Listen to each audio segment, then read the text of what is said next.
Good evening, ladies and gentlemen. Welcome to Lucky Dog Sim Racing Truck Series Thursdays. Coming here from the illustrious Indianapolis Motor Speedway. Got a little bit of a longer one for you this evening. Typically here at Indianapolis, we run about a 60-65 lap race. Tonight we have it scheduled for 100. That is 250 laps here at Indianapolis Motor Speedway. So these guys are going to be having to worry about a whole bunch. That wall will definitely come out and bite you if you're not careful. Very flat track, very fast track. Going to be hard to pass. We'll keep an eye on all of these drivers. We got a very full crowd tonight. 20 drivers, my apologies. We have this evening. So we still got a few spots left in this field. If you like the kind of driving you see in, just go ahead and look us up on iRacing, Lucky Dog Sim Racing Truck Series. Be scheduled for Thursday nights. As well, our Monday, Tuesday, Thursday, Friday. So just about every night we have races. We have spots open. So if you, like I said, if you like what you see, come out and join us. We'll go ahead and we'll get through our starting lineup before we get too deep in anything else. Starting on the pole, we have the number 78, Gary Sapinski. Starting to his outside is the 43 of Sandy Curtis. Starting third, we have the 4 of Larry Eddy. Starting fourth, we have the number 9 of John Held. Starting fifth, we have the 89 of Randolph Richard. Starting sixth, we have the 50 of Todd Willis. Seventh is the 111 of John Henderson. Starting to his outside in eighth is the 777 of Michael Pegg. Starting ninth behind them is the 33 of Gary Ragland, and in 10th, the 3 of Kendall Kraft. Starting 11th, we have the 126 of Robert D. Hooligan. We're going to go ahead and keep an eye on this guy. I like that. I like that last name. I want to talk to him at the end of this race. I think it'll be a good one. Starting 12th, we have the 59 of Ralph Blair, and 13th is the 105 of Brad Williams. Starting 14th is the 129 of Kim Kraus. Starting 15th is the 52 of Gary Whitmer Sr. Starting 16th is the 00 of Thomas Holder. Starting 17th will be the 125 of Christopher Triviot. Next we have the 91 of Joel Guy, the 38 of Darrell Faschholtz, and finally the 58 of Chris Hogue. Gary Sapinski brings him here down the start-finish line. Pace car peels off to head down pit road. We're going green here very shortly. So he leads him to long front stretch. Green flag is out. Excellent start from the bottom lane. Gary Sapinski gets a nice jump on the 4 of Larry Eddy, so he's going to be going into turn 1 with no real challenge except for the 43 of Sandy Curtis, who drops in behind Gary there before they even make it through the corner. Gets an excellent run through there. Behind them, a bunch of the field has single filed out, but as we look a little bit further back, they are 2 by 2 by 2. Looking here back towards the 58, so he's side by side with the 00. A lot of these guys are going to be looking to try and single file out. The way you're going to get around someone is get a nice run on them going down the straightaway. And if you can clear them on the straightaway, obviously, you'll be able to get around. If you can get around before the corner, you'll be doing great, especially on these fresher tires. Gary Sapinski brings him down through turn 4 for the first time, down the front stretch to the start-finish line. Gary Sapinski is going to lead our first lap with the 43 of Sandy Curtis hot on his heels. 4 of Larry Eddy drop back a little bit. He's got a rear view mirror full of the 9 of John Held. John Held absolutely no slouch.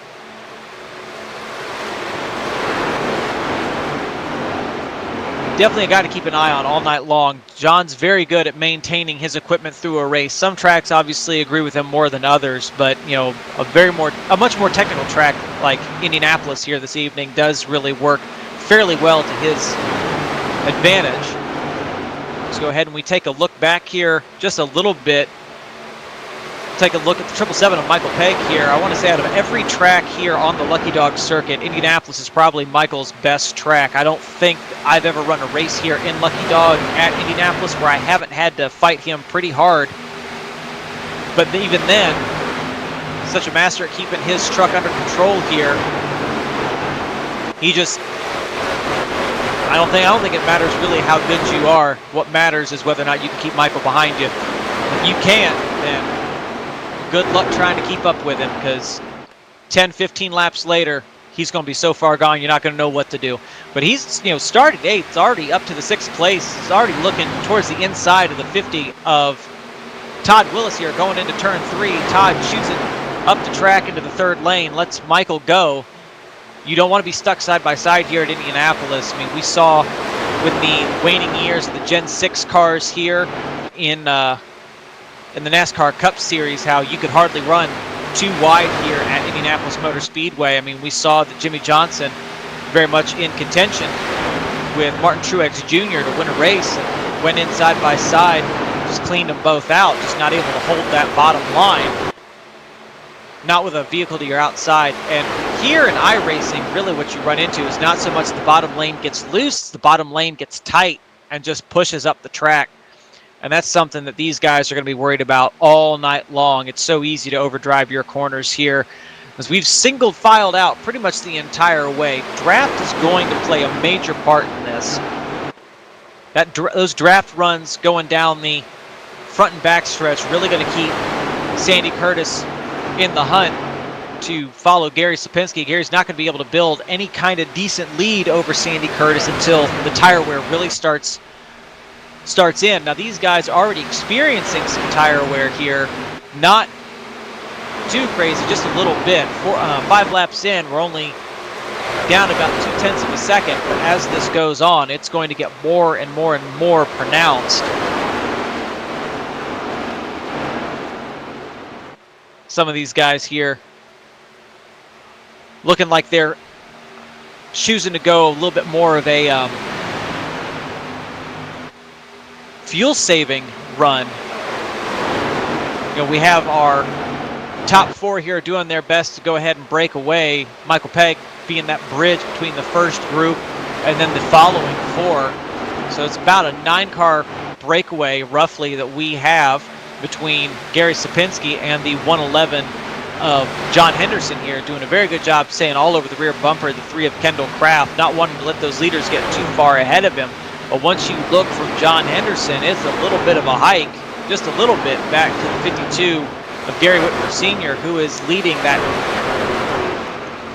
second, you could argue second, I'd say more like 3rd group of trucks. And then looking back from him, that's probably going to be the 33, yes, of Gary Ragland, who's bringing up the lead of that last group of trucks. These guys here trying to do what they can. I'm going to guess they're at more of a tire, maybe a fuel-saving mode here, see how far they can push it. The trucks here have 27 laps of fuel, and we only have 3 sets of tires, so with 27 laps of fuel, that's going to force all of our drivers to stop, more than likely force them to stop 3 times. But it's looking like maybe that group in the back trying to do what they can to maybe stretch it out to only a 2-stop race, which may be the way to go. The start-finish line here at Indianapolis, unlike most tracks, is not right in the middle of pit road. It's about 3/4 of the way down it. It is a long pit road here. So if you're going to come down pit road, you don't want to go a lap down. You're going to have one heck of a good pit stop. Pit entry here can be fairly tricky with how fast the exit of turn 4 is. But these guys not going to be too worried about it. The 78 of Gary Sapinski's managed to pull out 0.8 of a second on the 43 second place truck of Sandy Curtis, who has now all of a sudden is a little less concerned about what's happened in front of him and more focused on that 4 and that 9, who have not gotten any further away from him. Sandy running a little bit slower. We mentioned it was about a 9-truck breakaway. Well, it's now 2, 3, 4, 5, 6, 7 at this point, with Randolph Richard being the one to bring up the rear here in the 89 truck. Randolph Richard, probably the most relaxed driver in the field this evening. We were talking with him during the open practice, and he was talking about, he might need a couple more beers because this race is a little bit longer than normal. So Randolph Richard there enjoying some enjoying a nice drink while taking it easy going around Indianapolis Motor Speedway. I understand that he had an upgrade to some equipment not too long ago, and that's really affected his performance. Been doing a lot better than this season than he was last season. The truck really seems to be like it's feeling really nice to him. I mean, so much so, we'll go ahead and we'll take an opportunity to take a look at this here. Lap 9 going into lap 10. We'll go ahead and we'll take a look at our points as they sit right now. Currently, your points leader is our race leader, number 78, Gary Slipinski. Gary, I mean, we talked to him just about every single race. I think he is the man to beat. And if anything, Gary Slipinski is the reason that we highlight, that we got open spots in the league. We want folks to come in, give Gary a run for his money. He loves competition. We love competition. So if you think you got what it takes to beat Gary Slipinski, definitely take a look at the league and send a league application. We'll see if we can get you in here and get you running with us. We'll go ahead and take a look back a little bit to the second place driver in the standings is going to be Michael Pegg. Michael currently running 5th in the field right now, doing what he can to get around the number 9 of John Held. John, not an easy man to pass, especially this early in a run. He's got the tires to make that truck do exactly what he wants. But Michael Pegg, a very patient man, and that's why we see Michael getting the results that he does. He's not someone to pull the trigger early. He's going to wait until you've worn your stuff out, and then he's going to pounce. And we'll take a second. Again, we'll take a look back a little bit further to our third place driver in the standings, Mr. Ralph Blair. Ralph here currently being scored in the 13th position. He's doing what he can to save this truck. Like we mentioned before, Indianapolis, a very brutal track on these tires. I do believe we run the 2008-2009 version of this track. If you recall, that version of the track was very, very hard on tires, and they did that very special resurfacing experiment back in 2008. And so that's what these guys are currently fighting. But unlike NASCAR, we are not going to be getting a caution every 15 laps to bring them down pit road to put fresh tires on these trucks. So they're going to have to manage all through the race. We were talking about it a little bit before, but 4th in the points, the 89 of Randolph Richard. Randolph currently scored in the 7th position, just looking like he's on a nice Sunday drive, taking his time, making sure that his truck is in the condition it needs to be later in this run to make the kind of time that he needs. He's taken advantage of that draft pull from the 50 of Todd Willis, and because Todd's pulling him down the straightaways, he's really able to roll these corners at a little bit lower speed, try and save that right front for as long as he can, and that may come into his benefit the further on that we get, especially as hard as someone like Gary Slipinski is currently running. We'll take a look back a little further to the 52 here of Gary Whitmer Sr. Gary currently our 5th place points driver. He is back here currently scored in the 10th position. Very much like Randolph Richard, just taking his time, very methodical, doesn't want to overdrive that truck. He seems like he's in a pretty good spot. I think he's following, yes, it's the 129 of Kim Krause that he's following. Got the 3 of Kendall Kraft behind him, just sitting in a nice pocket here, not too close that dirty air off the 129 is going to upset that truck, not too close to the 3 that it's going to be getting loose going into the corner. He's able to just run his race. Garrett Sr., a driver you have to think about every time you go to a track, especially Gary races you the exact same, whether he's on the lead lap or a lap down. He's not an easy driver to pass, but very respectful driver. He respects your ability. What he'll do is he'll race you how, like I mentioned, the exact same regardless of where you are on the track. I know racing against Gary, that's something I appreciate myself. I don't particularly like it when drivers just kind of roll over and let you go by. I like having to fight for it. And Gary will make you fight for it. Look back again to the 7th place in the standings. We have the 91 of Joel Guy. Joel currently being scored in the 11th position, as he's able to get by the 3 of Kendall Kraft, trying to make up those points, trying to close that points gap between himself and Gary Whitmer Sr. And I apologize. I went ahead and skipped the 6th place driver in the points. I apologize, especially since he is our 2nd place driver currently, Mr. Sandy Curtis in the 43, running that running that Kyle Petty mellow yellow styled throwback. Sandy typically running Petty Enterprises, Petty Motorsports, depending on what era of Petty it was, runs throwbacks to that team, obviously running the number 43. Sandy, one of those drivers, he's very aggressive very early on. I'd say probably in a short run, you won't find a driver that's much faster than Sandy Curtis. But also in those long runs, he can be very dangerous, especially at a track like Indianapolis here, where you have to take your time or you're just going to tear up the tires on these cars. I mean, we've mentioned before, Sandy Curtis does very, very well in our short track series on Friday nights. And the way Indianapolis runs, especially through these corners, it can be very similar to a short track. You know, you run a track like Martinsville way too hard, you tear up that right front, you can't make any speed. Indianapolis, exactly the same. It's not like a track like Chicagoland where you can tear up that right front and still get around the track pretty quick. He's still got that 4 of Larry Eddy right behind him. And they've managed to pull out a little bit from Michael Pegg. So Sandy Curtis making some excellent time around here around Indianapolis Motor Speedways. We'll go ahead and we'll go back to the 91. Again, I'm completely space skipping Sandy. I don't know how that happened. We'll go back. We'll talk a little bit more about the 7th place points driver, Mr. Joel Guy. Joel, again, still being scored in the 11th place, trying to track down that 52 truck. Unfortunately, looked like maybe he had a little bit of a moment coming off one of these corners, and that backed him up a little bit. So he's right back to digging, trying to eat away at that gap. We would be talking about our 8th place driver, Mr. Dan Witt. However, Dan, I do not believe is here with us this evening. Dan, one of those other drivers you usually see up there at the front, challenging Gary Slipinski week after week. I hope Dan's having a fantastic evening. Look forward to talking to him the next time he's in here.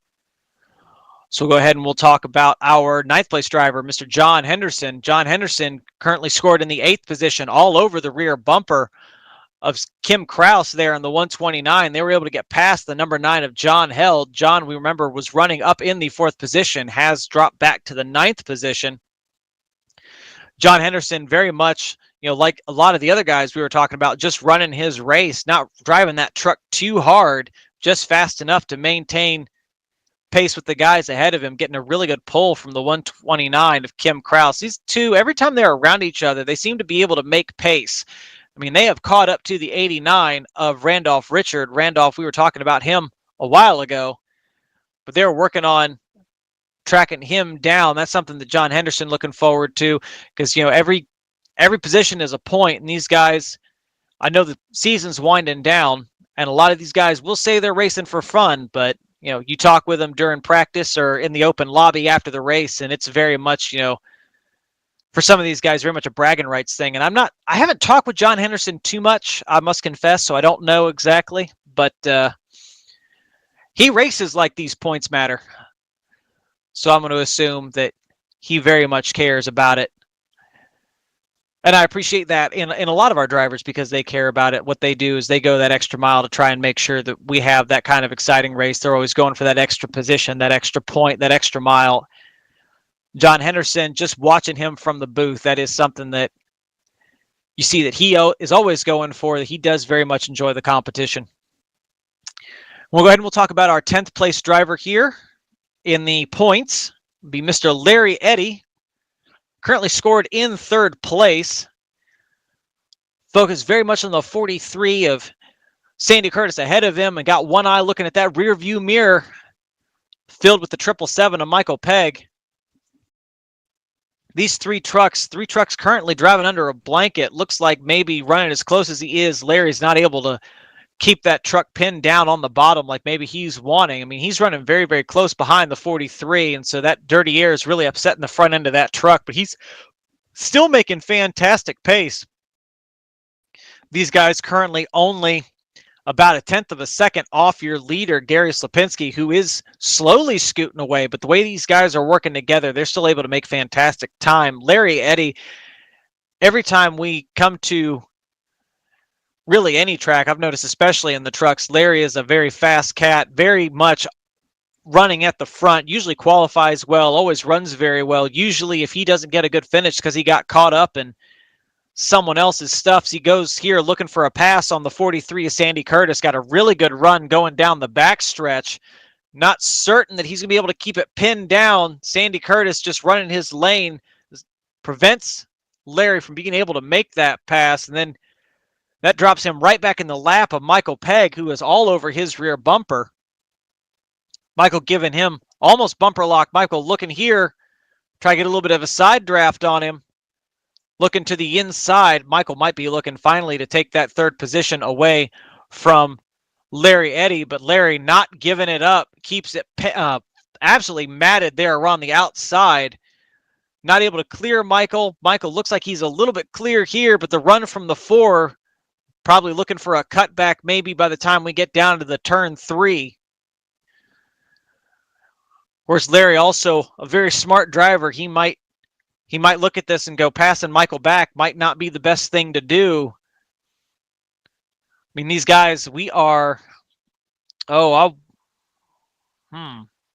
ahead and pop back here to our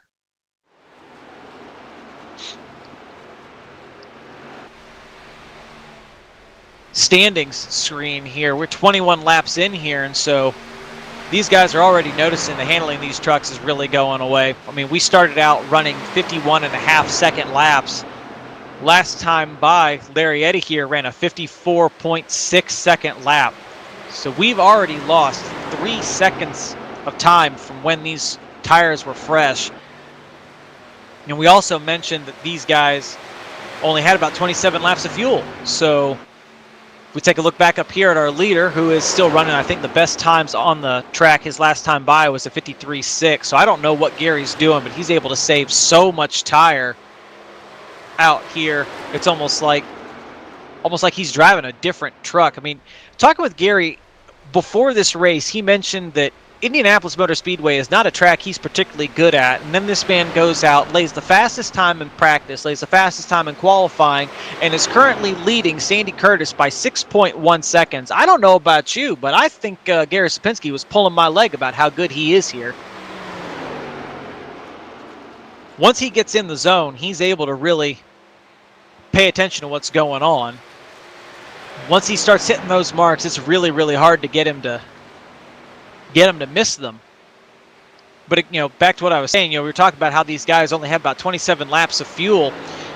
For that first pit stop, we are within that window, lap 23, between lap 23 and lap 27, depending on how these trucks are running. You might be able to stretch to lap 28, 29, if you're being really conservative, lap 30, my bad.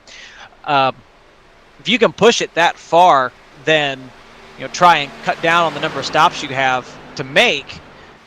Gary Sapinski is going to be the guy to figure that out if he's able to. He's out here running. His last time by was a 54-second lap, so not even he's immune from the tire wear that all of these guys are currently suffering from. Go ahead and we'll take a look back again. Michael Pegg all over the rear bumper of Sandy Curtis. This is where the race for second is. This is probably where most of the excitement's happening. Michael Pegg looking to the inside, maybe trying to go for a pass here on Sandy going into turn 3. He commits to the bottom, but we know that Sandy can be a very hard driver to pass, keeps it floored there on the outside. Michael Pegg not able to keep it alongside, drops back in line. Sandy Curtis drops back down to the bottom for that preferred line. Michael Pegg, though, still right there on his rear bumper. With all this racing these guys are doing, just as we've been talking about it, Gary Sapinski has pulled out another second on these 3, currently 7 seconds ahead. Someone like Michael Pegg, he's like, I got to get around this 43 of Sandy Curtis. That 78's getting way too far out. I got to see what I can do to get past this 43 truck, try and make up some time, especially as we're going into pit stops. Gary Sapinski, we've already seen, is probably one of the best guys in the league about making pit road at speed. Michael Pegg tries it again going into turn 3. If he can keep it alongside Sandy, for turn 4. He might be able to get him. Sandy gets a good run through 3. Michael's able to keep it alongside. He just needs to get that nose out there. Looks like he's able to nose ahead, but not enough to clear Sandy. Sandy's probably going to have a little bit of run there off that high side. They are door to door going down the front stretch. I don't think Sandy will be able to clear him. They're still door to door, side by side, going here into turn 1. Michael Pegg needs to make this pass happen as quickly as possible. The longer this takes, the further away Gary Sapinski gets now. 8 seconds ahead. Just take a look and see the 59 of Ralph Blair. Ralph, our first driver here on fresh tires, the first one to come down pit road. He comes out right behind the 4 of Larry Eddy.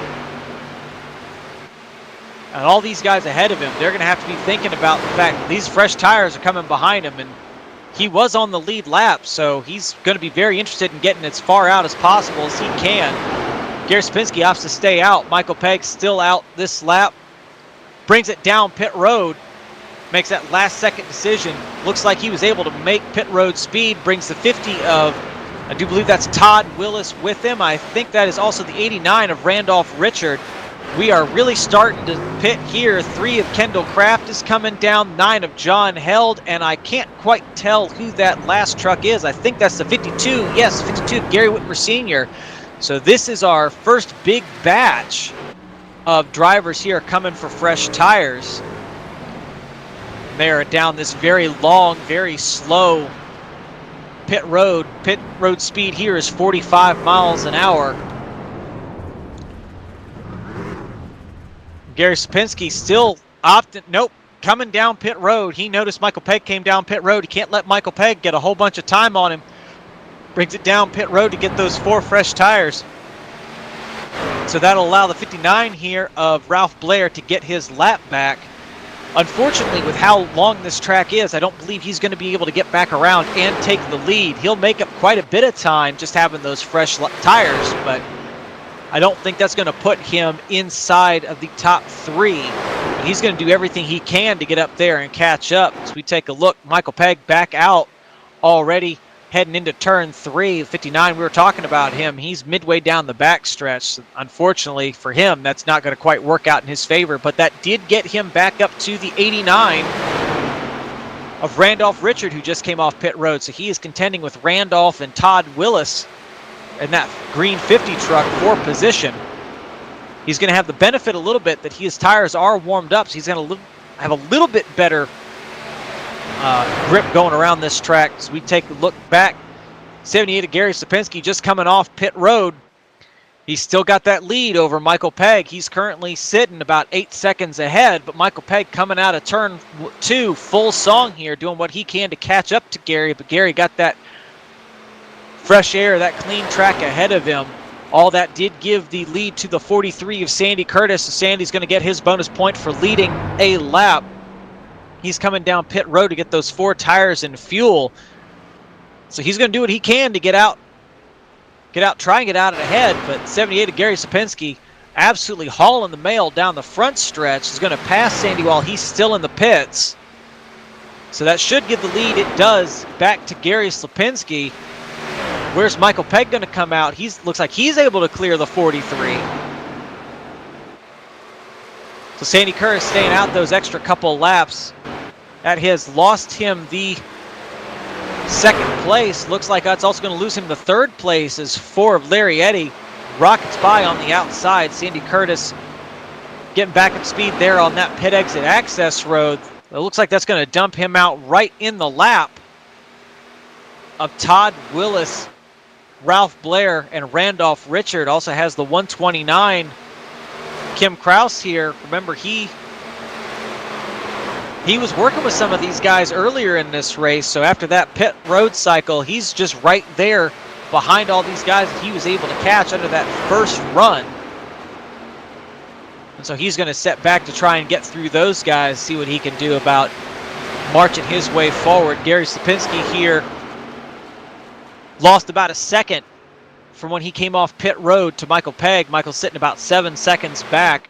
Michael has going in his favor that he doesn't have a whole bunch of dirty air ahead of him, so he's going to be running the exact same kind of race that Gary Sapinski is here for a while. And that is, both of them are going to be able to enjoy that clean air. But Michael Pegg might be getting a little bit of an assist here. He's got the double O of Thomas Holder behind him. So if Thomas is able to get back up to the rear bumper of Michael Pegg, even though Thomas, I do believe, is currently being scored the only truck currently on the track a lap down. If he can get to the back end of Michael Pegg, the two of them could work together as like a two-truck tandem to try and catch that 78 truck. And that's something they're probably going to have to fight really hard together to be able to do. Michael Pegg looks like maybe he's stalled out about 7 seconds behind Gary Sapinski. Only about a lap difference between these two drivers' tires. Gary right back to that rhythm. We were talking with him during practice. He mentioned that it may be coming up during the broadcast to talk about that truck, talk about how it's feeling, something he might be up for. Well, since he's not going to be thinking about pitting here, I think maybe we'll go ahead and we'll bring the 78 of Gary Sapinski up in the booth. Maybe we'll talk with him for a couple laps, see what racing here at Indianapolis is like, especially here in these Craftsman trucks.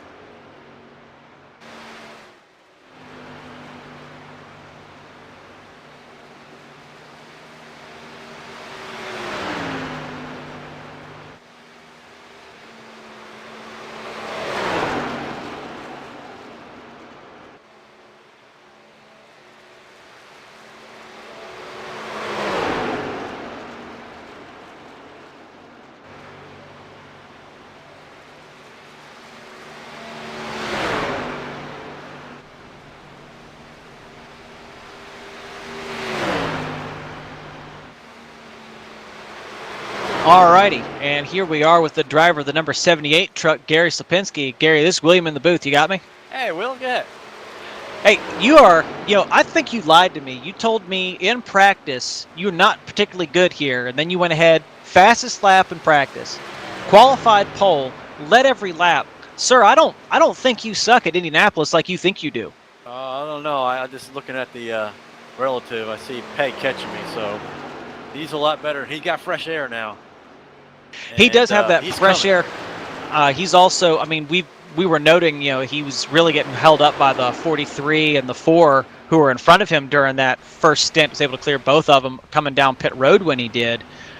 But, I mean, you know just as much as I do, a 7-second lead here at Indianapolis. I mean, that's a pretty hard obstacle to overcome. I hope so. He's catching me though. I'm watching. I was 7.1. He's 6.6 now. Well, 6.9. It's going up and down. 6.8, 6.7. He's pretty quick. 6.6. He's catching me.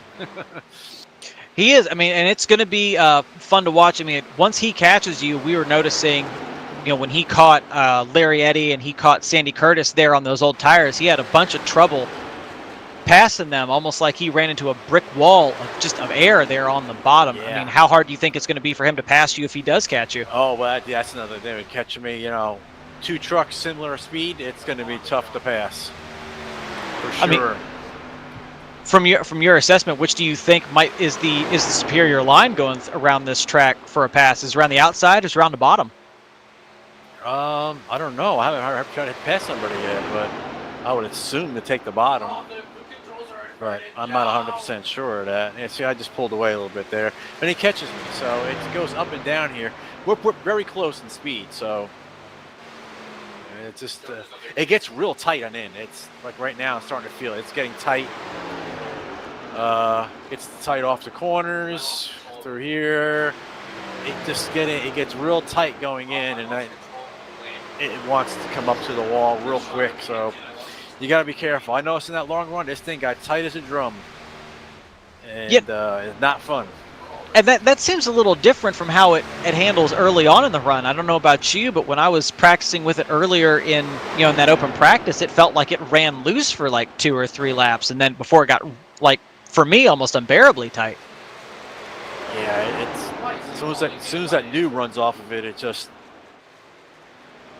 gets pretty tight. And what Pegg had to go through, I don't know how he did it. I mean, I know he got Sandy in the pits there. I told him, you're probably going to get him in your pits, and he did. And he said it's too tight to pass anybody. And he's right. It's just too hard to pass. Well, I mean, with the way we usually run, especially at a track here like Indianapolis, I don't anticipate that we're going to get a caution to, close this field back up to put you guys side by side. So, I mean, if I had to guess, this race is more than likely going to be decided in the pits, just from what I've seen so far. And you are absolutely phenomenal getting on and off the pits. I mean, heck, you stay out for 3-4 laps more than most people at other tracks and still come out ahead of them. So, and it's all that pit road entry speed that you're able to maintain. So, I mean, that's going to be real tough also for Michael to overcome there. Yeah, the way you enter and the way you exit here is a huge big deal. And but Michael's gotten better throughout the years. He's gotten a lot better here, especially his exit speed. I kind of think I helped him out there a couple of times with it, and he can go a little quicker through there. And he's definitely picked it up. We're running almost similar speeds right now. I can tell, and he's not really gaining. I'm not really pulling away. So yeah, I'm looking here at about the same speeds. I'm looking here at the lap times, lap over lap, and sometimes maybe you're a couple hundredths faster. Sometimes he's a couple hundredths faster. It just seems to really come down to how the truck feels turn by turn. I mean, I want to say it comes down to whether you guys miss or make your marks, but. Just riding with you, you're hitting the exact same spot every single time. That hitting your mark is so important. I noticed a little bit off when you hit it. It's done.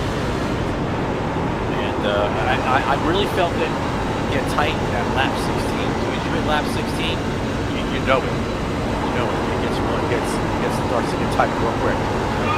Yeah, you're about 4 laps away from that yourself right now. I mean, last down pit road about 12 laps ago as you take the line. This time by, lap 39. When it comes to, your pit strategy, or you plan on just, I noticed when you pit, pit there pretty close to when we were thinking would be the optimal time there during practice. You plan on cutting this just into even 25 lap segments? Actually, I always kind of see what second place is doing.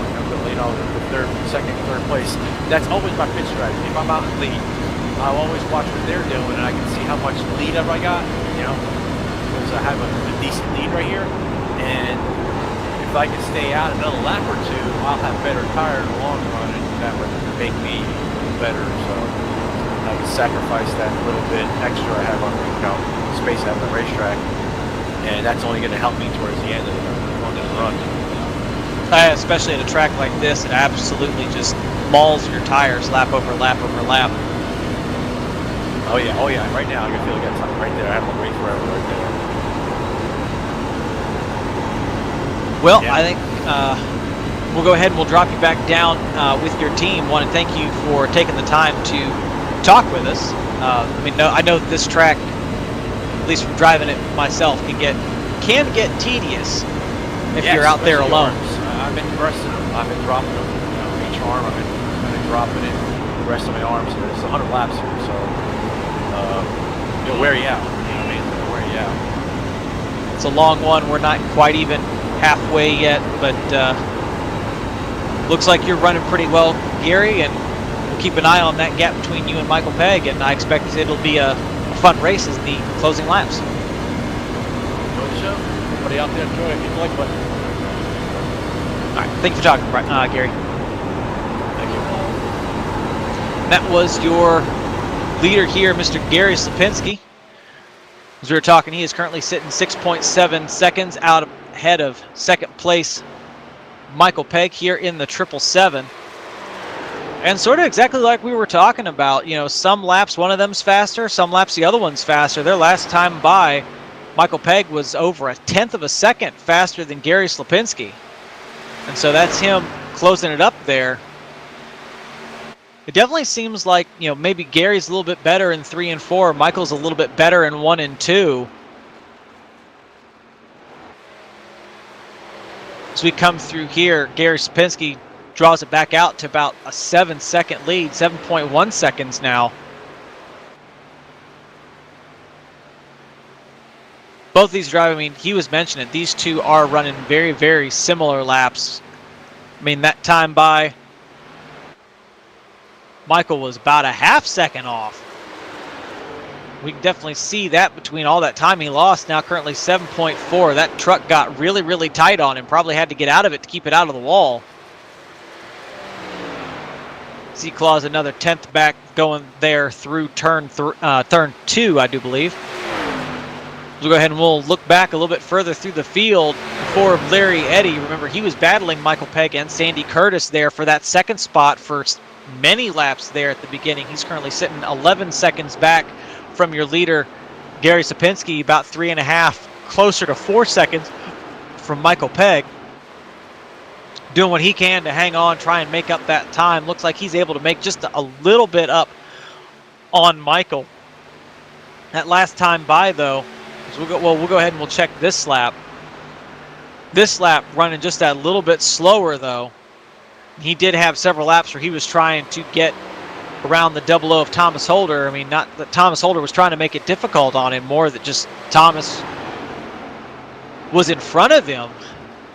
And, we were talking about how much that dirty air really comes into play. I mean, even if you're just trying to catch up to a lap car, it's going to negatively affect your truck. So that's something the 43 now, currently scored in 4th, Sandy Curtis is going to be dealing with. He's got that dirty air from the 00 washing over the front of that truck.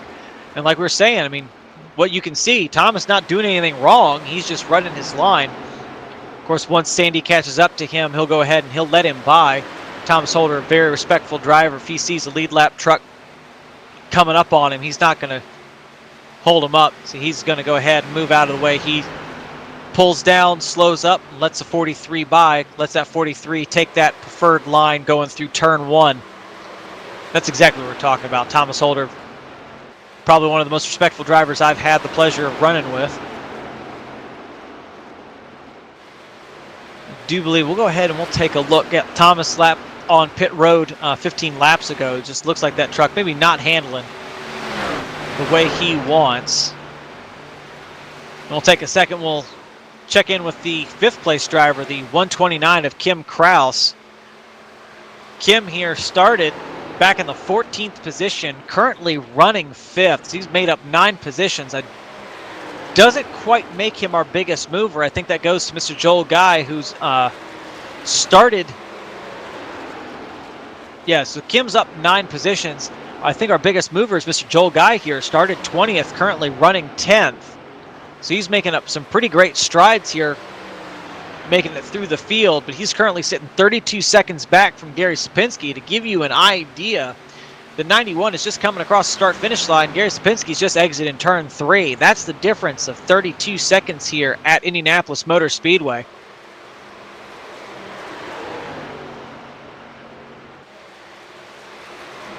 This is probably one of the longest tracks that we run here in Lucky Dog. We'll go ahead and we'll check in with the 50. No, we're going to check in with the 89. We're going to check in with the 89 of Randolph Richard.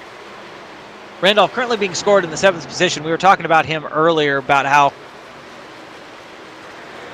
he's kind of just taking it easy running his race. And that's still exactly what he's doing, trying to track down that 50 of Ralph Blair. Ralph currently scored in the 6th position. He's just close enough that Randolph can get some draft tow off of Todd here.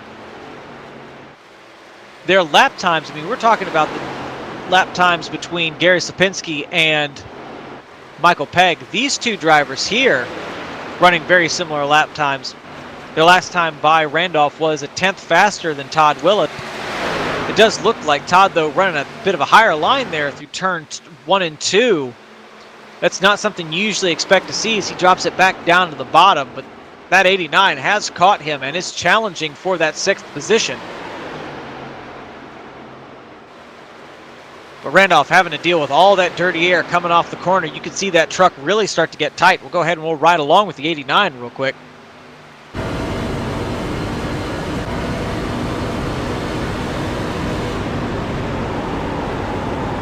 Not quite able to get alongside Todd Willis before they make it into turn 1.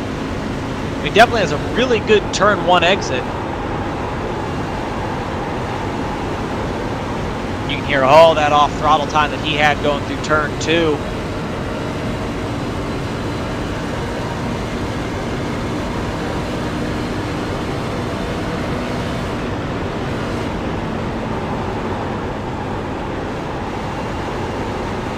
See, he's just not quite able to make it there alongside the 50. If he can get to the inside of Todd, he should be able to get past him pretty easy, I believe.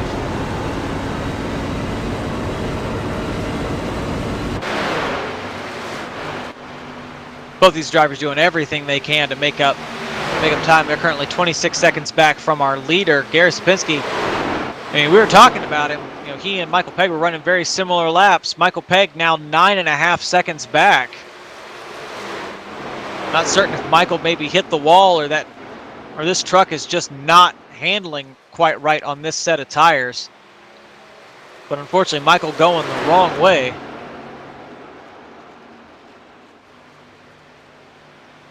See how fast he's going this time by. Last lap, he was a 10th down from our leader. This lap, he's a 10th faster, so he's back to running those lap times we were seeing earlier, making up time there on the 78. He's going to have to do everything he can. I mean, Gary Sapinski now currently has the benefit of a little bit of a draft pull from the 33, Gary Ragland, as he sets to look and set Ragland a lap down. Ragland lets him by. Sets Sapinski now putting 3 trucks a lap down. Speaking of vehicles a lap down, we do have the 125 of Christopher Tribbett. He has retired from the race, unfortunately. Looks like he was just truck not handling the way he needed to. The 38 of Jared Faschholz, he has also retired. Unfortunately, believe he also had a similar problem. Chris Hogue has retired, so that will leave 16 cars, so 16 trucks still in this race. 12 of them on the lead lap. The number 9 of John Held went a lap down. Of course, he came down pit road well within his fuel window. Remember, these drivers only have 27 laps of fuel. So John Held here thinking that maybe if he pits a little bit early, makes up a little bit of that time, allow him to make up a lot of that deficit that he had.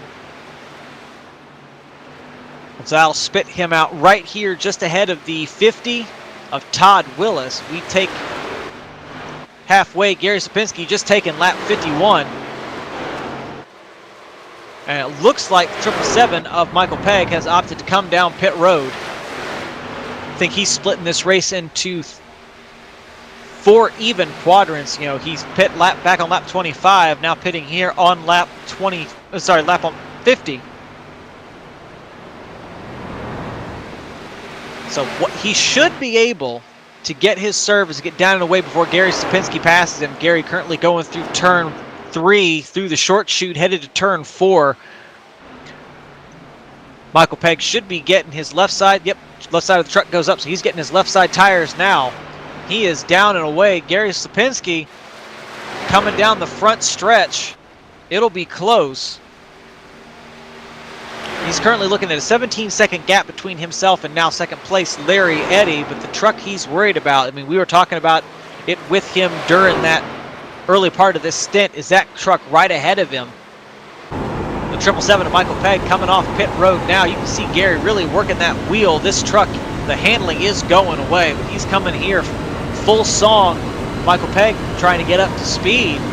He's got Gary Sapinski all over his rear bumper. Gary here going to be thinking about pit road before too long. He cannot let Michael Pegg be out on fresh tires too much longer than him. I mean, there's a 3-second loss of speed here at Indianapolis. Here, Gary Sapinski letting off. He knows now is the time if he wants to maintain that lead. Looks like he is able to maintain, gets it down to pit road speed, 45 miles an hour. As he comes to get his service. Now the question is, how much time can Michael Pegg make up? It's only, I mean, I say it's only a 51-second lap here, but because of how big this track is and how long it takes to go around it. Someone can get on pit road, down pit road, get their service, and be away before the leader comes back around and passes them. This is one of the few tracks at Lucky Dog that we run where that is the case. Michael Pegg makes it into turn 3. Heads through the short chute turn towards turn 4. Gary Sapinski here getting his left side tires. So how much time was Michael Pegg able to make up? Gary Sapinski heading down that access road. Michael Pegg just now making it to the start-finish line right now. How much time has he made up? He was 9 seconds back. Gary Sapinski just came out of turn 2. Michael Pegg just going in. So Michael Pegg sitting 5 seconds back from Gary Sapinski. Unfortunately for him, he's got the 4 of Larry Eddy in front of him. He can get a really nice draft pull from Larry. Larry currently being scored a lap down. I do believe all of these guys should be a lap down or close. Kim Kraus stayed out. He is currently your leader.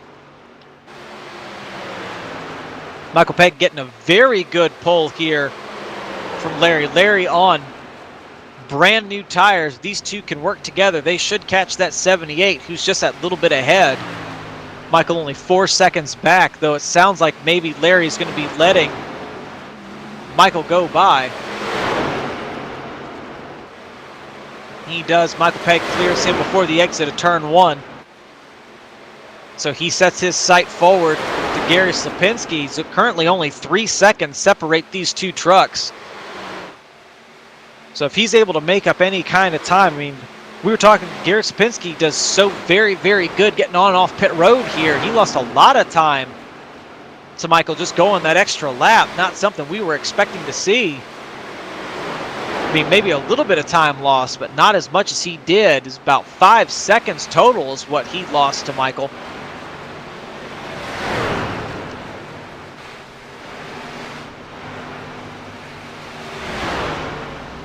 So he's really paying attention to that rearview mirror, see how close that 777 gets, but at the same time also focusing very much out front. Before we forget, 111 of John Henderson, after all that pit drama, he has inherited the lead, so he's going to get his point for leading a lap.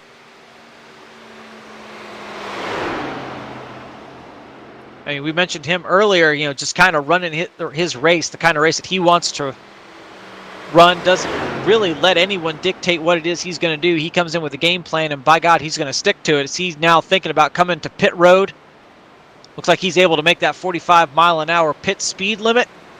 So he'll be coming for his 4 tires and fuel. He should have one more stop like everyone else. But this will go ahead and give the lead back to the 78 of Gary Sapinski, who is by. 111 should be able to get down pit road, get his service, and get away without going a lap down. Gary Sapinski currently dealing with the lap down traffic of Thomas Holder. Almost got into him. Gary coming through with a full head of steam. Talking about coming with a full head of steam, Michael Pegg here has cut that lead down to a little over 3.5 seconds, currently 3.6. He's getting an excellent push from that 4. That 4 truck is going to be invaluable to Michael Pegg in making up this time. It's going to allow him to get that much better straightaway speed that he's going to need to catch up to Gary. Larry Eddy absolutely glued to the back of the 777. Now he's getting that pull here from the 00 of Thomas Holder. Thomas probably going to drop to the bottom like he did the last time the leaders came. Nope, looks like he's going bottom, so he's going top. Let these faster trucks go by. They both clear him well before the exit of turn 1. Michael got a very good draft pull. Usually Michael loses a little bit of time on Gary going down the front stretch. This time he did not. Cuts it down to 3.3 seconds. And that goes to what we were talking about. It looked like Michael Pegg was maybe a little bit better in turn 1 and 2. Gary Sapinski here a little bit better in 3 and 4. But the other thing, Gary Sapinski dealing with lap traffic, had to negotiate the 91. Joel Guy there currently looking forward at the 3 of Kendall Kraft, trying to figure out how to get around him. He's going to get a good pull from Kendall, but if he can't clear him before turn 1, does not look like he's going to be able to. That's going to slow down Gary's corner speed. Both of them running the exact same, not quite the exact same line. Kendall about a lane up. But this is going to hurt the lap times of the 78. Kendall opting to go a little bit further out. Gary not able to get there. That's really going to hurt his speed down the backstretch. And that's exactly what someone like Michael Pegg here in the 777 wants to see. He wants to see Gary continue to have issues getting through this lap traffic. Unfortunately for him, Slipinski was able to clear Kendall Kraft going through turn 3 there. I mean, he does have the 52 ahead of him, but the 52 is a little bit further ahead. Not really going to be much of a hindrance for now. Now Michael Pegg's going to be thinking, okay, Gary's passed him. What do I got to do to get past him? Because neither one of those drivers made it particularly easy for Gary to get by. I mean, they weren't trying to make it hard, but they didn't roll over either. I mean, the 3 here was trying to stay on the lead lap. As was the 91 behind him. Those 2 drivers currently racing for the 11th position. But now what they're racing for is to get that lucky dog position. Just in case we do get a caution, they want to be the one to guarantee to get their lap back. No one, especially at a track like this, no one wants to have to stick out behind the pace car under caution to, forego that pit stop just to get their lap back. They want to be, just give it to me easy. And then give me some fresh tires.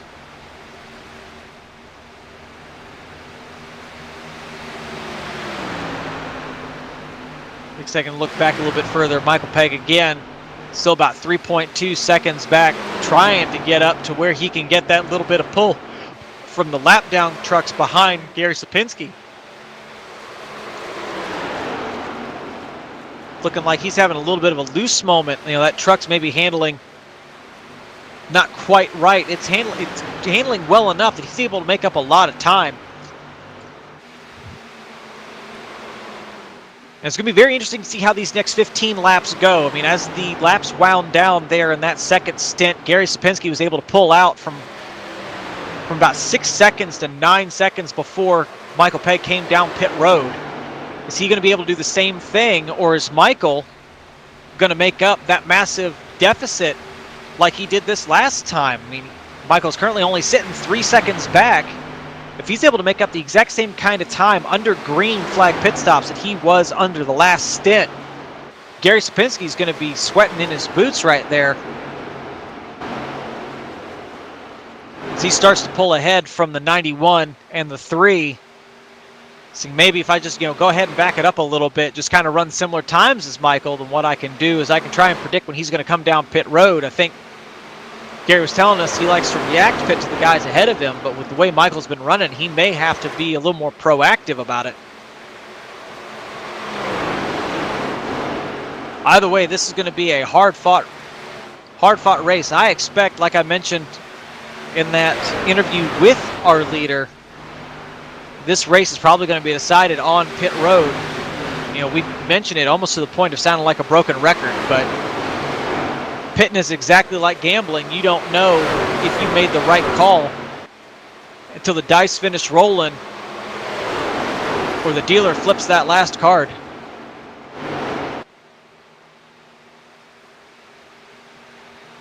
Take a second, we'll check in with our third place driver, Sandy Curtis. Sandy currently sitting about 20 seconds back, so to give you an idea, he's coming out of turn 2 right now. Gary Sapinski is going into turn 4.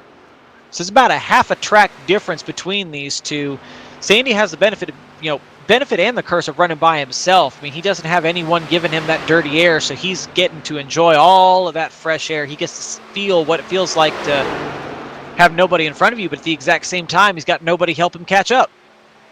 He's got no one behind him to push him, so for him to catch up there, he's going to have to just keep stringing these very nice laps together. I mean, his lap time, he's not too much far off from our leader. He's currently, that last time by, 0.3 faster than second place. So he's making excellent time, doing what he can to catch Michael Pegg. Michael, who's currently sitting, since we checked in with him, currently 4 seconds back almost from Gary Slipinski. But that last time by, just that time, Sandy Curtis 0.2 faster than Michael Pegg. So at this pace, I mean, it'll be close. I don't know that he'll be able to catch him, but he's going to do everything he can to catch up to Michael Pegg. We'll check in with our fourth place driver, the 59 of Ralph Blair. Ralph currently doing what he can to scoot away from the 50 of Todd Willis. Todd currently our fifth place driver. Remember, when they came off pit road, Ralph Blair was right there with Randolph, Richard, and Todd Willis.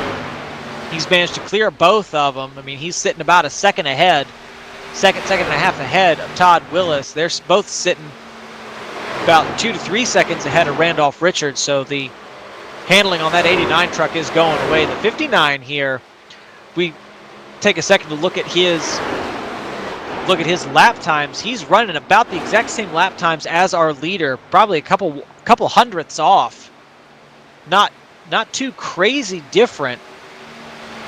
But these are the kind of lap times that he's going to need to keep turning if he wants to stay on the lead laps. We are lap 64, coming to lap 65 here for Randolph Richard. These guys are going to be thinking of pitting here probably within the next 10 laps. Especially, I mean, with all of this speed loss, I mean, they've already lost a second and a half here on their tires. And as we were seeing further and further into the run, it was getting close to 2.5, 3 seconds they were losing. So you go back, Gary Sapinski got a rear view mirror full of the 91. Joel Guy wants that lap back. So he's doing exactly what he needs to keep pace with Gary Sapinski, stop him from running away from him.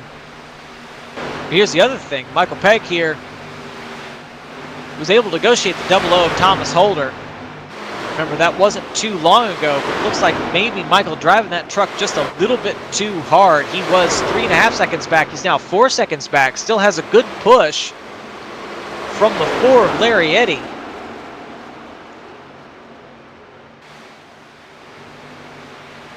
Larry doing everything he can here to work with Michael Pegg. It's in his best interest to get Michael Pegg all the way up there to the leader, because that's where the 91 is. Larry Eddy going to be thinking about getting past Joel Guy, that 91 truck, for the lucky dog spot. But isn't this a bunch of fun to see? The 00 here, Thomas Holder, he came down pit road 8 laps ago, so he's got fresher tires than these guys ahead of him. He is keeping pace, adding his name to the hat, trying to work with them to get back up there. Thomas currently being scored 2 laps down. He's thinking if he can get back past Gary Sapinski, then all of a sudden, I guess maybe if we do have a caution, I don't think we will with how these guys are running, maybe stay out, get that lap back. But we got 3 trucks here all working very much like this is a Daytona draft, doing what they can to catch this 78 truck right here.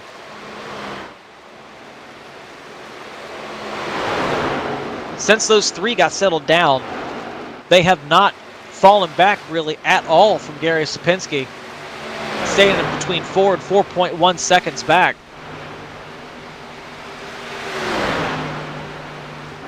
Looks like now 4.2. Gary got an excellent push from the 91 going down that front stretch. And that's the kind of thing that Gary Sapinski wants. Is like, hey, I know you want by, Joel, but could you give me a push, and I'll just keep you here, right here behind me. You're in the lucky dog position right now.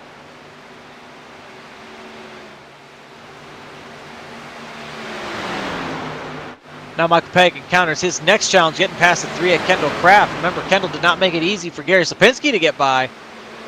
Michael catches Kendall in a much more advantageous position, catches him right there, gets side by side before they even make it to corner entry, clears him before corner exit. But not having that pull or even that push, that's hurt him. He's lost 0.2 of a second since the last time by through turn 4. Larry Eddy's able to negotiate the 3, brings the 00 with him, trying to get back up to the rear bumper of Michael. Like we mentioned, Larry Eddy wanting to get past Joel Guy. Joel currently in the lucky dog position. Larry wants that.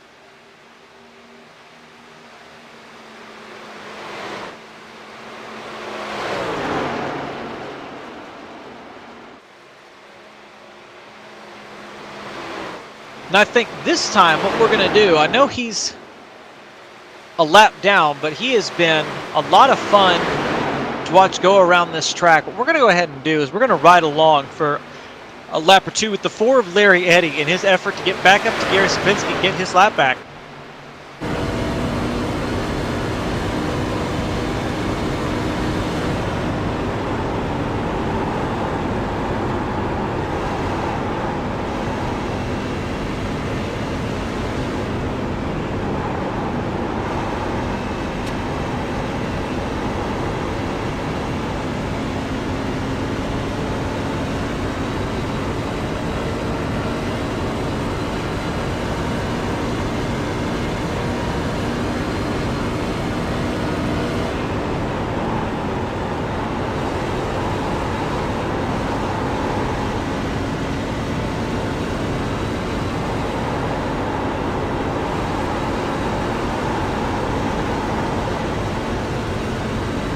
This is most unexpected. Was not expecting to see this. Michael Pegg coming down pit road. 30 laps left in this race. Should actually be closer to 29 laps left in this race. He's noticing Gary Sapinski is getting further away. Not certain. Michael may think he can stretch that fuel tank to go far enough. Now we know it looks like he brings the 43 of Sandy Curtis with him. These are the first 2 here on what should be our last stop of the evening. They got Gary Sapinski here. Gary C here coming through turn 4. Those 2 lap down trucks behind him. I do believe that's the 52 and the 91. See what happens here. He is closing in on the 777 of Michael Pegg. Michael Pegg not getting the drive off pit road that maybe he needed. Gary Sapinski is passed. So for the first time this evening, Michael Pegg, I do believe first time this evening, Michael Pegg a lap down to the leader. See, darts it back up the track, trying to get in that draft pull of the 52 and the 91. This is the kind of thing 78 Gary Sapinski's wanted to see. He's like, okay, maybe I'm not under the pressure I think I'm under. So what does he decide to do this time? Opts to keep it out. I wonder how much time is he willing to give up to the 777 of Michael Pegg. I mean, he's already, looks like he's poured on a little bit more of the gas to pull away from the 52 and the 91 behind him. And that is not what Michael Pegg wanted to see. He got a nose full of the 91 going into turn 1. Was not able to roll through with the speed he wanted. Now the 52 giving him a little bit of dirty air, having to work through that guy as well. Gary Sr. not making it easy for Michael Pegg to get by. They are still door to door. Michael Pegg is barely able to clear the 52. Now in the draft pull of Gary Sapinski. Now, Gary, what are you thinking? He's clear. He's able to make the kind of time that he wants. Are you going to come to pit road now, or are you going to save it another lap? Gary Sapinski keeping it out another lap.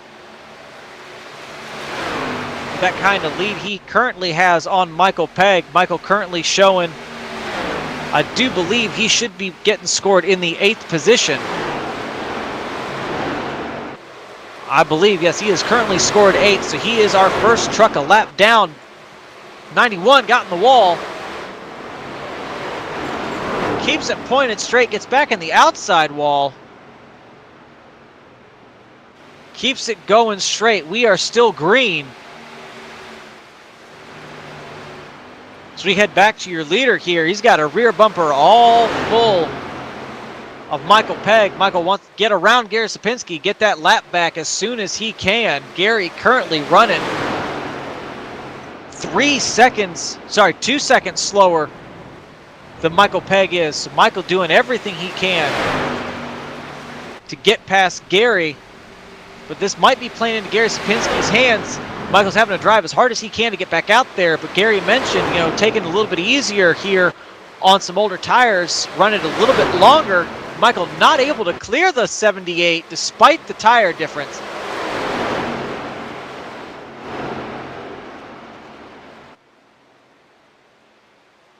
Gary's going to be coming to pit road likely this lap or the next lap. He will have 4 lap fresher tires than Michael Pegg. Michael needs to do everything he can to make up as much time as he can. Does he have enough fuel with as hard as he's been running?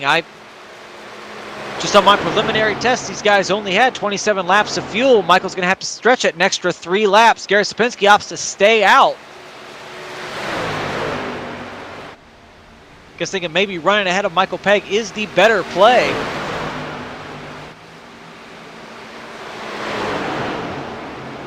I'm not certain, but I'd like to think this here is, at the end of these green flag stops, going to be the race for the win. Gary Sapinski last down pit road 24 laps ago.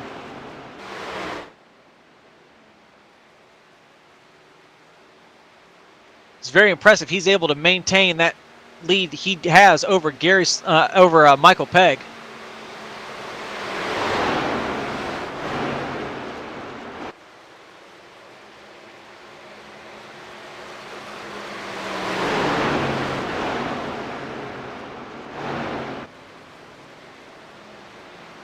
But even more in his favor is he was able to keep Michael Pegg from really making the kind of laps that he needed to get past and really make up time. I mean, he was turning very similar lap times to Gary C's. Oh, the 4 Larry Eddy locks it up going into pit road. Trying to get back onto pit road. We are going to stay green. He nosed it into the wall there. Maybe a little bit too much rear brake. That's really going to hurt the 4. That is unfortunate. Hopefully, he's able to get down and away. Hopefully, he still has a fast repair to repair the front end of that truck.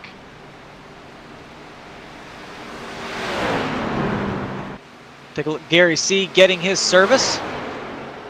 Jack is down on that truck. He is down and away. Does not look like Michael Pegg was able to make up anywhere near the amount of time he needed. He's just coming out of turn 4. Headed down the front stretch halfway. Going over the start-finish line now. Gary Sapinski just now exiting turn 2 after getting off of pit road.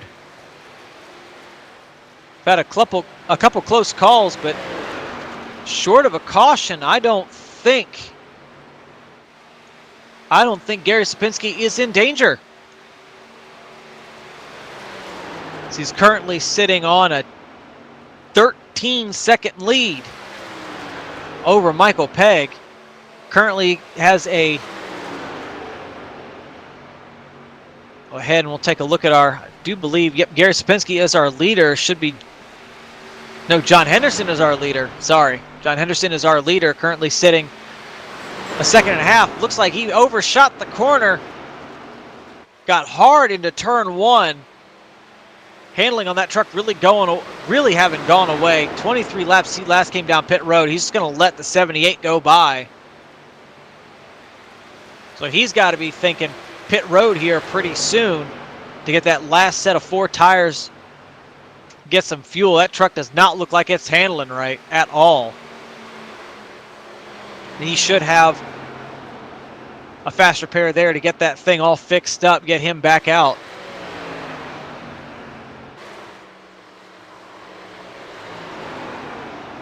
As we are 22 laps to the end. Yep, looks like he is thinking about pit road. He's able to hit that 45-mile-an-hour mark, comes down pit road to get that truck fixed. So go ahead and we'll check in with Gary Whitmer Sr. Gary Sr. here scored back on the lead lap, coming to get his last set of tires. So he'll be down and away, but if I'm looking at this correctly, Gary C. is likely going to catch him, put him a lap down here before too long. 43 of Sandy Curtis. Been sitting pretty much in the 4th position for most of this race. He was last down pit road 9 laps ago. He came down pit road with Michael Pegg, so probably thinking he can save those extra few laps.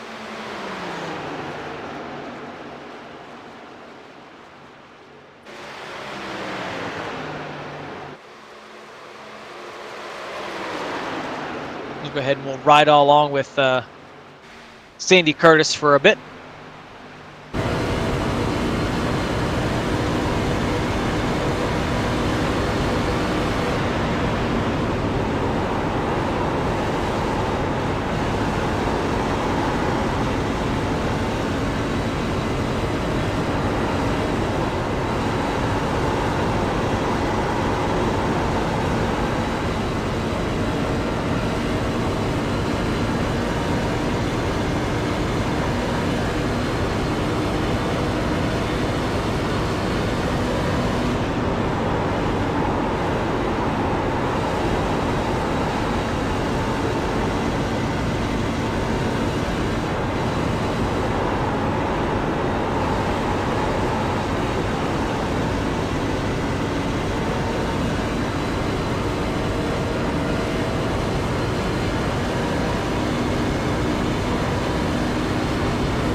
You can see how much Sandy Curtis really having to work that wheel to get around this track. You know, Gary Sapinski was talking earlier about how tight this thing got later in the run. Well, Sandy Curtis here currently sitting on about 11 lap old tires, and you can already tell he is really fighting that truck. We have a slow truck here on the bottom. Looks like the 111 of John Henderson. He's missing that right front fender.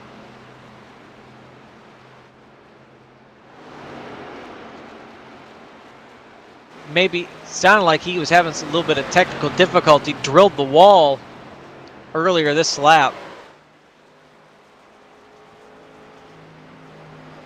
That was unfortunate. He was having a fantastic race this evening. I mean, he started 7th, was within the top 5, was running fairly fast, very comparable times to our leaders.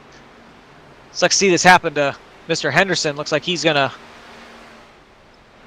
pull it over and park it, likely out of fast repairs. He takes the tow. Like I said, absolutely unfortunate.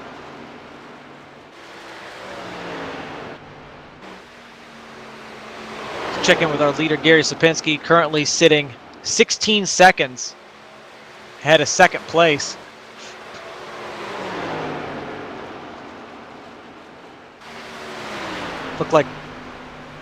Looked like maybe that strategy Michael had not quite working out.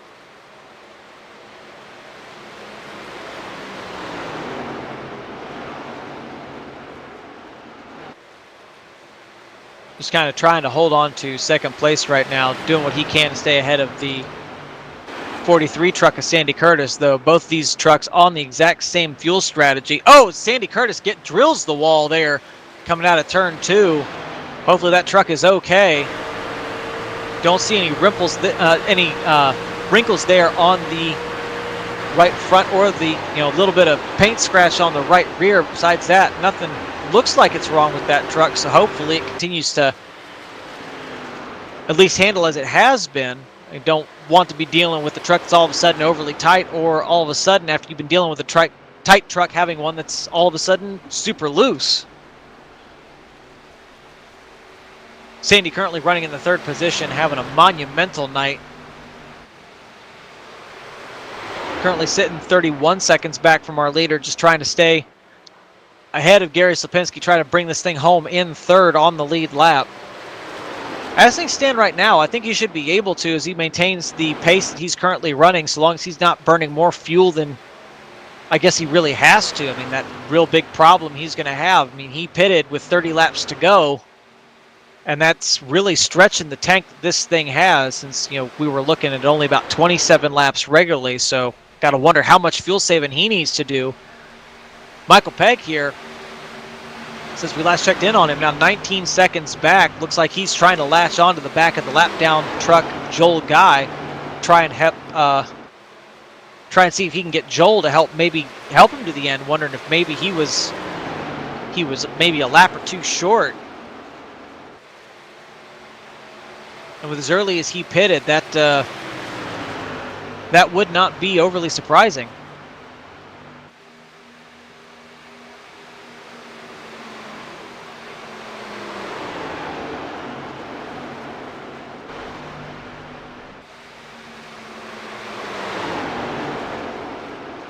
We'll go ahead and we will take our last ride along here for the evening. I think we'll go ahead and we will ride along with the 59. We're going to ride along with Ralph Blair.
Went ahead and ran a couple laps right along with the 59 of Ralph Blair.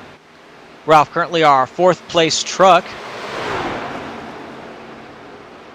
Just doing what he can to stay out ahead of the 78 of Gary Sapinski, currently showing 41 seconds back.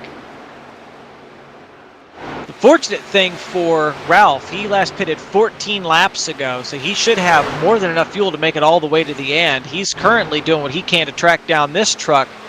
The 43 is Sandy Curtis, who appears to have found himself a drafting partner in the 3 of Kendall Kraft. And if Michael Pegg was running into fuel problems like what we were maybe speculating were going on, it probably guess the 43 here has the exact same problem, that he's having to take it easy to be able to keep it out, for those extra several laps. But that's going to slow him down, obviously, and that should allow the 59 of Ralph Blair to maybe catch up. Ralph currently sitting about 2.5, 3 seconds back. And so Ralph here, just right there, was more than likely able to run a lot harder than the 43 ahead of him, may even catch him by the end of this race. We'll see how this goes, especially with the little bit of draft partner that Sandy has there in that 3 truck.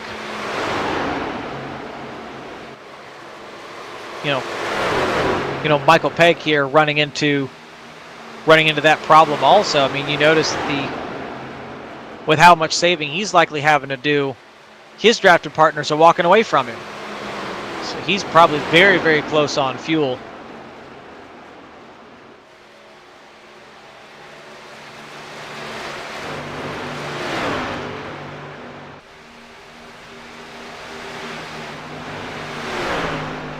I don't think I'm going to let Gary live this down. Told me, I'm no good here. This is not one of my better tracks. I really struggle here at Indianapolis. Leading the race by 23 seconds. I'm wondering if in the future I need to put a bounty out on that rear bumper at Gary Sapinski. Someone brings me Gary's rear bumper, I give you an iRacing dollar. As we are 10 laps to go. As this man is just walking away from the entire field. Since we came back up to talk about him, he went from 22 seconds ahead of Michael Pegg to 24 seconds ahead of Michael Pegg.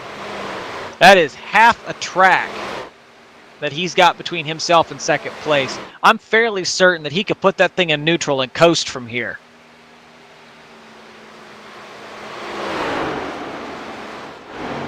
So we'll go back to the 59 here of Ralph Blair. I think this is probably the closest race currently on the track. He was 3 seconds back from Sandy Curtis, now 2 seconds back from Sandy Curtis. He's going to be close enough to get a bit of a draft pull off the back of that 43 truck before too long.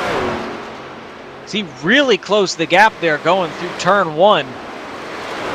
Not certain that our ticker's really caught up. I think they're closer now to a second and a half, maybe a little bit less.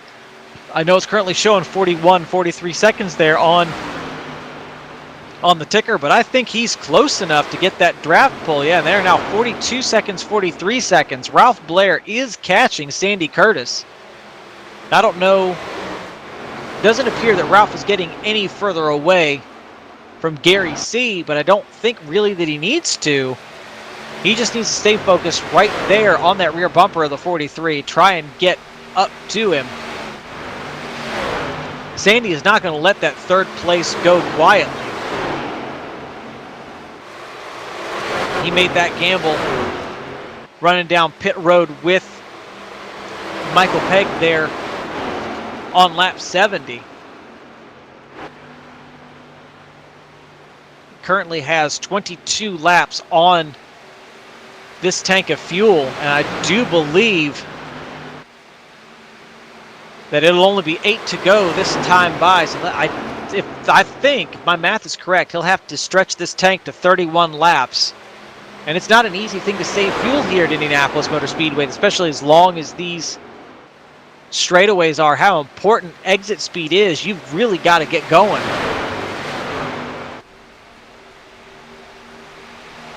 He's doing everything he can, just pushing that 3 truck, just like we need to go. I need to save fuel, but at the same time, that 59's getting bigger in my rear view. We have got to get moving.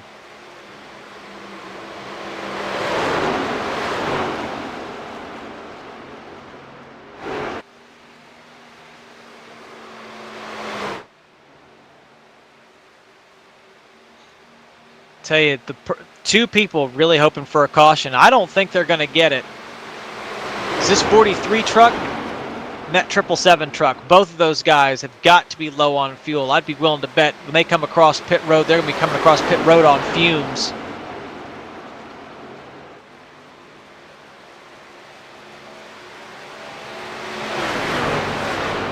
Sandy now within about 0.7 of a second of Ralph Blair. Ralph really catching up, I think, on corner exit. I think he and Sandy have very similar corner entry speeds. Running, Ralph running a little bit higher there. I don't know myself personally if that's a faster way around this track, but he really seems to be making it work. Every lap that goes by, he gets closer to that 43 truck.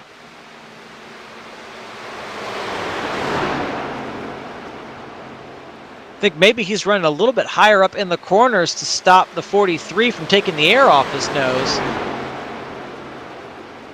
And obviously that's really going to help in the long run. But I almost wonder, at a lot of tracks we run these trucks at, when you run the higher line, like if you're running at Pocono and you try and run a higher line at Pocono, you don't really have more life in the truck than you would if you were running low. So, you got to wonder how much of his stuff is Ralph using up running that slightly higher line. He's unfortunately, he's getting closer to Sandy, but he hasn't gotten much closer over these last 2 laps. These two only only separated by about 0.6, but the last time they came by, they were only, they were about 0.7. So is the handling really gone away on that 59, or is that 43 finally pouring the steam on? 59 really gets closer there, going through turn 4, now within 0.2 of a second of the 43. Sandy did not have the turn 3 and 4 that he needed. So he's looking to maybe go by the 3. Put a truck between himself and Ralph. Ralph is pinning it right down there on the bottom, following Sandy through. And now we really have ourselves a race. Sandy trying his best to break that draft as he weaves down the backstretch, trying to break that air current behind himself and Ralph Blair. Ralph, though, able to keep close enough that he's able to get in that draft. Well, here's the other thing. This is going to force Sandy Curtis to run out front. He can't save fuel anymore. Does he have enough?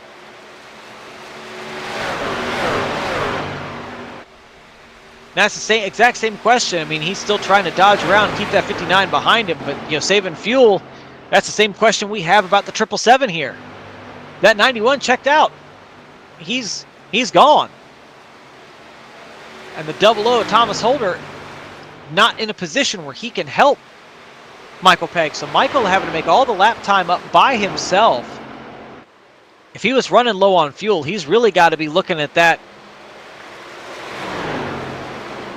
fuel gauge going, I don't know if I got enough. And he's almost assuredly going to be taking his time going around this track.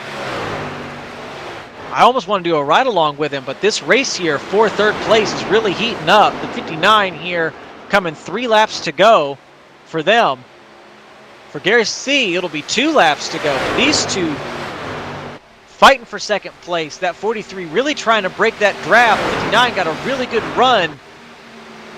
Almost getting right alongside. We get the 2 to go for Gary Sapinski. Goes for the cutback there out of turn 1. Not able to get to the rear quarter panel to keep it alongside the 43. But he is right there. Sandy Curtis just trying to defend the bottom here. Knows that he can't really break that draft the way he wants to.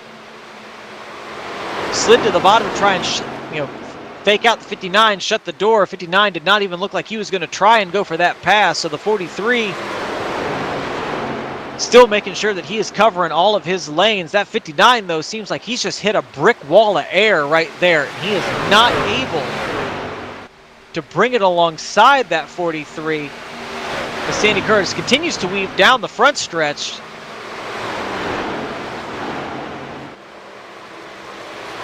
Looks like Ralph having a much better turn 1. I think that's where Ralph Blair really shines, is turns 1 and 2. Sandy Curtis really seems to have turns 3 and 4 down pat. As I do believe our leader, Gary Slapinski, has taken the white flag. Yes, he is on lap 100. We are watching the race for third. These guys will be taking their white flag this time by.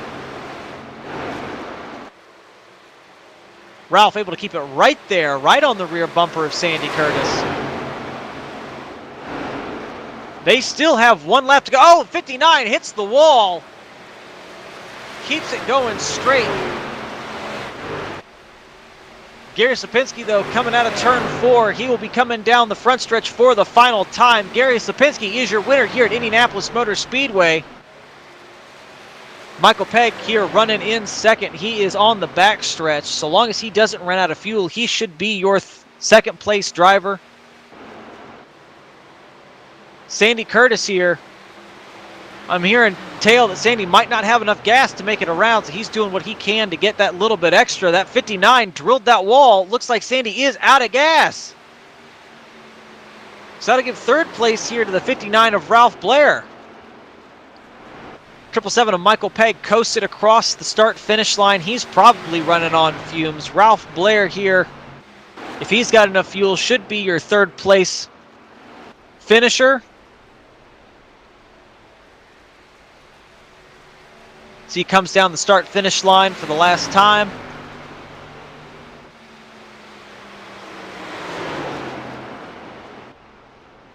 Fourth place here, getting a nice push here from the 3 of Kendall Craft. So, sorry, fifth. Sandy Curtis will be your 5th place finisher. Gets a nice push. Kendall Craft, stand-up driver. 89 of Randolph Richard brings it home in 4th. That's your top 5. Good job to all of our drivers. Green flag from start to finish. So go ahead and we'll collect our top 3 finishers.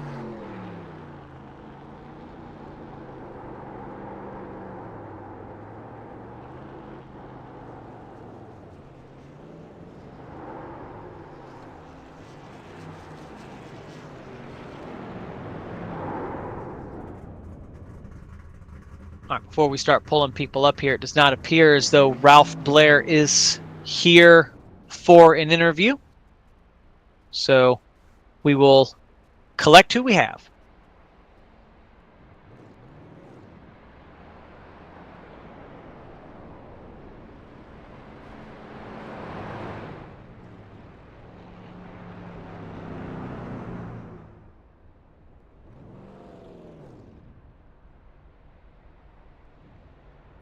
Alrighty, so it does not appear that we have our third place driver to give him an interview, but we want to take a second and congratulate Ralph Blair for a fantastic race run. It was a lot of fun watching, especially that battle between you and Sandy Curtis there towards the end. So congratulations on your third place finish, Ralph, and we hope maybe we get to talk to you next time. So we'll go ahead and we'll talk to our second place driver, driver of the 777, Mr. Michael Pegg. Michael, it's William in the booth. You got me? Yes, sir. How you doing tonight? You know, I'm doing absolutely fantastic. I think this is probably the longest race I've commentated, and you guys definitely kept it interesting. Want to go ahead and congratulate you on your runner-up finish. I mean, we noticed you started pretty deep in the field, starting in 8th. Pretty abnormal for you here at Indianapolis. What was going on with the truck today? I don't know. I looked up. I was in 8th place, 9th place qualifying. I was like, what happened, man? I don't know. I just had to drive my way to the front. Got within a couple of tenths within Gary, and then I think about 3.5 seconds. And then I pitted too early in that last pit stop. I wasn't paying attention. And then I had to start milking fuel. So it was game over at that point. Yeah, it was looked like you found a couple of lap down drivers to work with to help you get those extra few laps of fuel. How much gas do you have in that truck? 0. I'm out.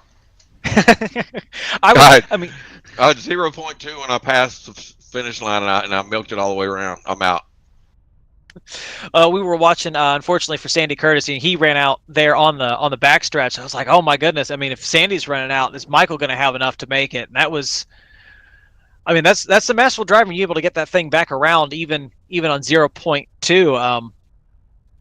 know, if you hadn't pitted too early, crazy. If you hadn't pitted too early, do you think you could have caught Gary? I don't know. It was tough. I'd had to have one great pit stop. He was 3.5, 4 seconds out, so I would have had some good traffic. You know, the dirty air was phenomenal tonight. Man, you could just feel it like a brick wall. It's hard to pass here tonight. You just had to wait and buy your time.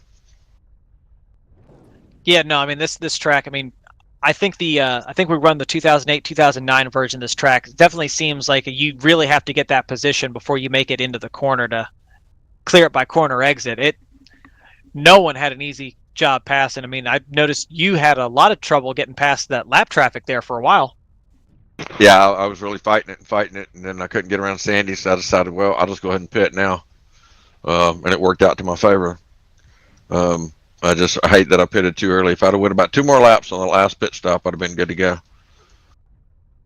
Well, want to definitely congratulate you on your second place finish, especially with milking the fuel for as much as you had to. Is there anyone you want to thank before we let you go? Yeah, I sure do. I want to thank all the regulators. I want to thank all the Lucky Dog members, all the people that watched tonight. I want to thank Lucky Dog Broadcasting. Thank you, William, for taking care of us tonight. Thank Brian for doing all the hosting and stuff. Thank God himself. And Gary tonight for winning.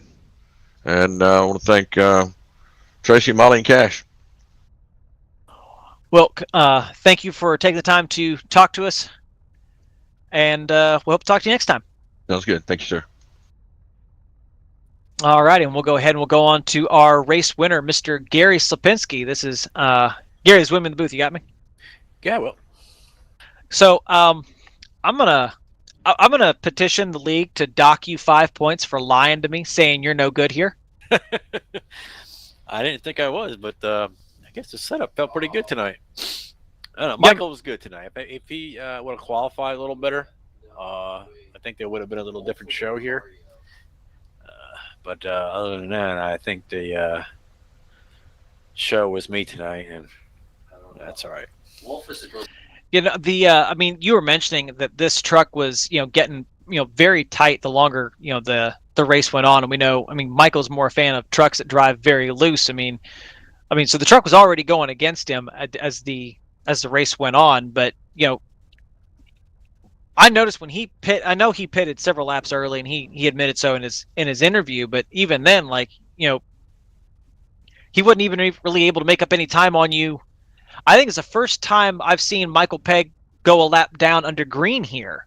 How are you able to get back around the track ahead of him, whereas before you kept coming, he kept exiting right in front of you? I really don't know. I noticed that. I know he had a save at one point there, but I noticed at one point when I exited out, I misshift and I went and go into gear. I was like, what the heck is going on here? And I was putting the third, went to go fourth. I was like, what the heck's going on here? So I don't know if there was something going on with the stick shift there, but I kind of lost something coming off the pit road there. Lost a lot of time on him. But other than that, I don't know how the heck Bio kind of managed that at the end there. That was kind of weird. I mean, it was really weird, especially here at Indianapolis. You don't expect, to be able to make a full lap before